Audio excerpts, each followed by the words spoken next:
আজ বানাচ্ছি আমি আমের আচার। কড়াইতে তেল দেওয়া হয়েছে, তেলটা গরম হয়ে গেছে। এখন দেব হচ্ছে পাঁচফোড়ন। দেখো তেলটা গরম হয়ে গেছে, এখন আমটা ছেড়ে দেবো। যেহেতু আমটা আগে হলুদ মাখে রোদে দেওয়া হয়েছিল।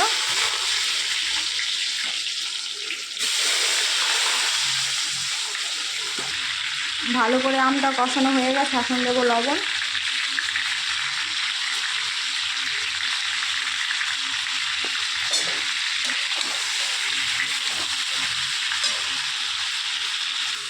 আর দেব একটু হলুদ, যেহেতু হলুদ আগেই দেওয়া ছিল, অল্প একটু হলুদ দিলেই হবে। এখন দিচ্ছে হচ্ছে চিনি, চিনি সব থেকে হয়ে যাবে।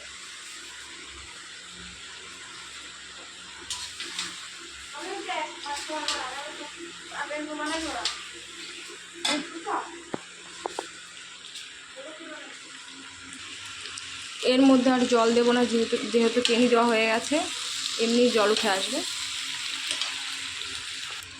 দেখো কেমন জল উঠে গেছে।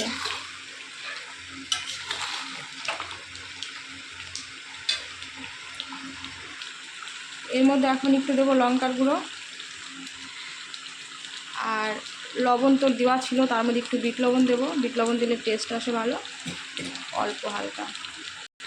এবার আমার আচারটা হয়ে এসছে। এবার এর মধ্যে মশলাটা দিয়ে দেব। এর মধ্যে আছে জিরে, মৌরি, মেথি, ধনে। একটু নেড়ে এবার আচারটা নামিয়ে দেব। দেখো কি সুন্দর কালার এসছে।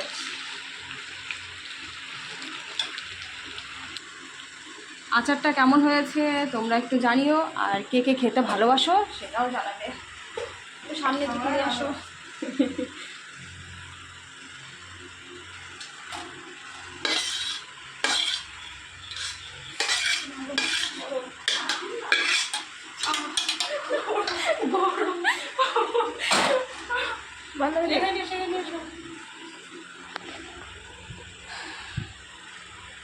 দেখো কেমন হয়েছে।